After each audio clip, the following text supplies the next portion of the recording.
ರೈತ ಮಿತ್ರ ಎಲ್ರಿಗೂ ನಮಸ್ಕಾರ. ತುಂಬಾ ಜನ ರೈತರು ನಡಕಟ್ಟಿನ ಕೂರಿಗೆ ಕೇಳ್ತಾ ಇದ್ರಿ. ಅದೇ ತರ ಇವತ್ತೊಂದು ನಡಕಟ್ಟಿನ ಕೂರಿಗೆ ಬಂದಿದೆ. ಅದು ಕೂಡ ಹೊಸ ಕಂಡೀಷನ್ ಅಲ್ಲಿರುವಂತ ಕೂರಿಗೆ ಇದು.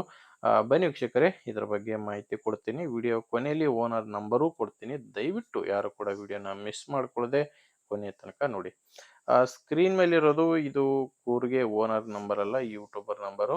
ನಿಮ್ದು ಕೂಡ ಸೆಕೆಂಡ್ ಹ್ಯಾಂಡ್ ಅಲ್ಲಿ ಇದೇ ತರ ಯಾವ್ದಾದ್ರು ಕೃಷಿ ಉಪಕರಣ ಆಗಿರ್ಬೋದು ಅಥವಾ ಟ್ರ್ಯಾಕ್ಟರ್ ಆಗಿರ್ಲಿ ಇನ್ಯಾವುದೇ ವಾಹನ ಇರ್ಬೋದು, ಮಾರಾಟಕ್ಕಿದ್ರೆ ಈ ನಂಬರ್ಗೆ ಫೋಟೋಸ್ ಕಳಿಸ್ಕೊಡಿ. ಇದೇ ತರ ನಿಮ್ಮ ವಾಹನದ ವಿಡಿಯೋ ಕೂಡ ಯೂಟ್ಯೂಬ್ ಮತ್ತೆ ಇನ್ಸ್ಟಾ ಪೇಜ್ ಅಲ್ಲಿ ಮಾರಾಟಕ್ಕೆ ಅಪ್ಲೋಡ್ ಮಾಡಿ ಕೊಡುತ್ತೇನೆ.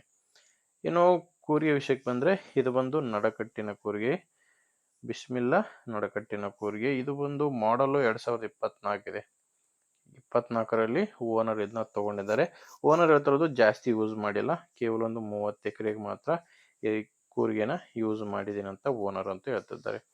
ಕೂರಿಗೆ ಕಂಡೀಷನ್ ಮಾತ್ರ ತುಂಬಾ ಚೆನ್ನಾಗಿದೆ. ಓನರ್ ಕೂಡ ಹೊಸದೇ ತಗೊಂಡಿದ್ದಾರೆ. ಅಂದ್ರೆ ಈಗಿರೋದು ಫಸ್ಟ್ ಓನರು, ನೀವು ತಗೊಂಡ್ರೆ ಸೆಕೆಂಡ್ ಓನರ್ ಆಗ್ತಾರೆ. ಹಣ್ಣಿಗೇರಿ ಕೂರಿಗೆ ಅಂದ್ರೆ ಕ್ವಾಲಿಟಿ ಮಾತ್ರ ತುಂಬಾ ಚೆನ್ನಾಗಿರುತ್ತೆ. ನಡಕಟ್ಟಿನ ಕೂರಿಗೆ ಇದು. ಇದರಲ್ಲಿ ಗೇರ್ ಸಿಸ್ಟಮ್ ಎಲ್ಲ ಬರುತ್ತೆ. ಇನ್ನು ಲೊಕೇಶನ್ನು ಈ ಕೂರಿಗೆ ಮಾರಾಟಕ್ಕಿರೋದು ಯಾದಗಿರಿ ಜಿಲ್ಲೆಯಲ್ಲಿ. ಯಾದಗಿರಿ ಜಿಲ್ಲೆ ಶಾಪುರ್ ತಾಲೂಕಿನ ದೋರ್ನಾಳ್ ಎಂಬ ಗ್ರಾಮದಲ್ಲಿ ಈ ಕೂರಿಗೆ ಮಾರಾಟಕ್ಕಿದೆ. ಯಾದಗಿರಿ ಜಿಲ್ಲೆ ಶಾಪುರ್ ತಾಲೂಕಿನ ದೋರ್ನಾಳ್ ಎಂಬ ಗ್ರಾಮ. ಆ ರೇಟು ಓನರ್ ಇದಕ್ಕೆ 1,10,10,000 ಹೇಳ್ತಿದ್ದಾರೆ. ಇದು ಹೇಳ್ತಿರೋ ರೇಟು ಫೈನಲ್ ಅಲ್ಲ. ಓನರ್ ಇದಕ್ಕೆ 1,10,10,000 ಹೇಳ್ತಿದ್ದಾರೆ. ಸ್ವಲ್ಪ ಕಡಿಮೆ ಕೂಡ ಆಗ್ಬೋದು. ಅದೆಷ್ಟು ಕಡಿಮೆ ಆಗುತ್ತೆ ಅನ್ನೋದು ಓನರ್ ಜೊತೆ ಮಾತಾಡಿದ್ರೆ ಗೊತ್ತಾಗುತ್ತೆ. ಈ ಓನರ್ ನಂಬರ್ನ ವಿಡಿಯೋ ಕೆಳಗಡೆ ಟೈಟಲ್ ನಲ್ಲಿ ಕೊಟ್ಟಿದ್ದೇನೆ, ಈ ಕೂರಿಗೆ ಓನರ್ ನಂಬರ್ನ.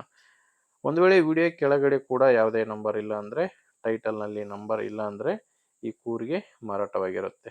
ಯಾಕಂದ್ರೆ ಕೂರಿಗೆ ಮಾರಾಟವಾದ ಮೇಲೆ ವಿಡಿಯೋ ಟೈಟಲ್ ಇಂದ ಓನರ್ ನಂಬರ್ನ ತೆಗೆದಾಕಿರ್ತವೆ. ವೀಕ್ಷಕರೇ, ನಿಮ್ಗೆ ಓಕೆ ಅನ್ಸಿದ್ರೆ ಓನರ್ ಜೊತೆ ಮಾತಾಡಿ. ಇಲ್ಲ ಅಂದ್ರೆ ಇದೇ ತರ ನಿಮ್ಮೂರಲ್ಲಿ ಕೂಡ ಯಾರಾದ್ರೂ ಮಾರಾಟ ಮಾಡೋರು ಅಥವಾ ತಗೊಳ್ಳೋರು ಇದ್ರೆ ದಯವಿಟ್ಟು ಅಂತವರಿಗೆ ವಿಡಿಯೋನ ಶೇರ್ ಮಾಡಿ. ವಿಡಿಯೋ ಇಷ್ಟ ಆಗಿದ್ರೆ ಒಂದು ಲೈಕ್ ಮಾಡಿ. ನೀವೇನಾದ್ರೂ ಇವತ್ತೇ ನಮ್ಮ ಚಾನಲ್ ಹೊಸದಾಗಿ ನೋಡ್ತಾ ಇದ್ರೆ ಸಬ್ಸ್ಕ್ರೈಬ್ ಮಾಡ್ಕೊಳ್ಳಿ.